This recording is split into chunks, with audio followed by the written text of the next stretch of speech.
հրապարակումը բոլոր բանակցային փաստաթղթերի, այդ թվում նաև 19 թվականի։ Կենտրոն Պարոն Մամիջանյան, ընդդիմությունը այսպես իշխանությանը մեղադրում է, որ ինչ ուզում է Ադրբեջանը զիջում են եւ այլն, Փաշինյանը երեք եզրափակիչ ելույթում ի վերջո ձեզ պատասխանեց, ասաց ամբողջ խնդիրն էլ այն է, որ ինչ ուզել են չեն տվել եւ խնդիրը այդտեղից է գալիս եւ նաեւ ասում է, որ եթե իրենք չլինեին իշխանություն, այսօր գուցե Հայաստանը չլիներ։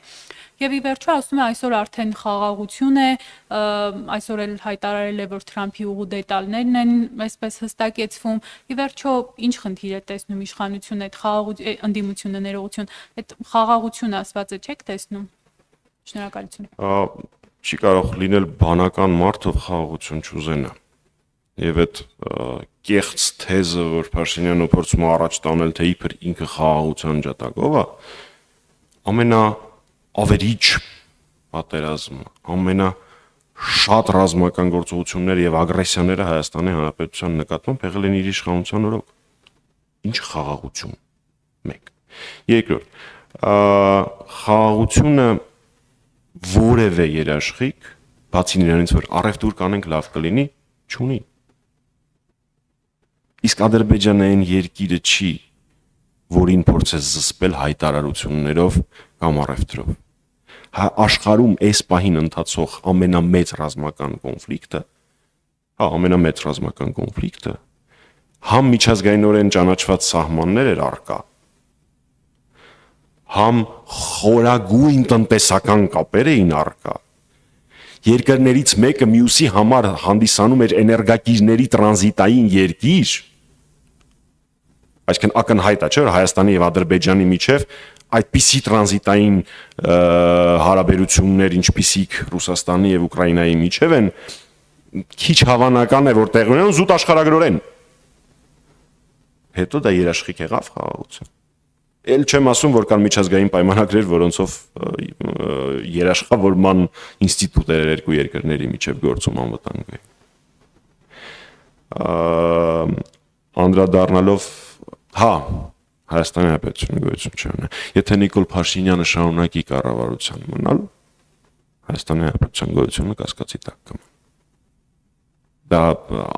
անհերքելի փաստ է։ Դա տեսնելու համար ուղղակի պետք է նայել, թե ինչ կորուստներ ա ունեցել Հայաստանի Հանրապետությունը Փաշինյանի կառավարման ընթացքում։ Տարածքային, աշխարհաքաղաքական եւ այլն։ Անդրադառնալով նրան, թե ինչ է Հայաստանը տվել կամ Ադրբեջանի որ պահանջներն են կատարվել։ Եկեք միասին փորձենք վերլուծել։ Մենք ոչ մի դեպքում սահմանադրությունը Ադրբեջանի պահանջով չենք փոխելու։ Մենք դա կանենք մեր որոշումով, լավ հեքիաթ է, չէ՞։ Մենք ոչ մի դեպքում միջանցք չենք տալու, բայց փաստացի հիմա բանակցային վերջին փաստաթուղթը, որը նախաստորագրվել է, ամբողջ աշխարհը ներկայացնում է միջազգային տրամաբանության մեջ, ամբողջ։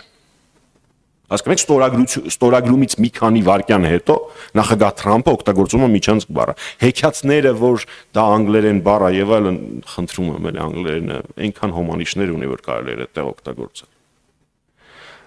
Բոլոր փորձագետները, ամերիկյան, եվրոպական, ռուսական, հայկական, բոլորը ասում են միջազգային տրամաբանություն է։ Բացի Փաշինյանից։ Ոչ մի բան չի հիշացնում։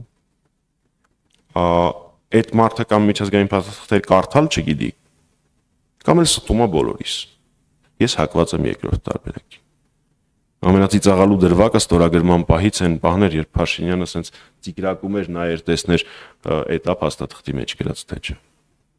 Ինչ վերաբերվում է, ես կարող եմ այսպես շատ շարունակել, գիտեմ որ ժամանակը ավարտվում է,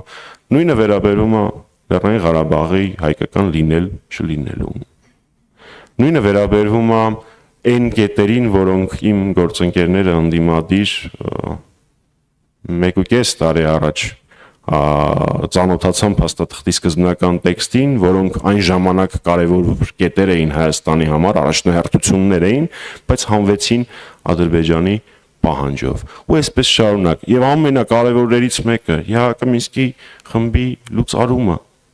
Քանի կար պիտի ստորագրման ժամանակ լուծարվեր, բայց լուծարվեց նախաստորագրման ժամանակ։ Ու այսպես ես կարող եմ եւս մի 10 րոպե շարունակել, բայց ժամանակը ավարտվում է, այնպես որ ակնհայտ է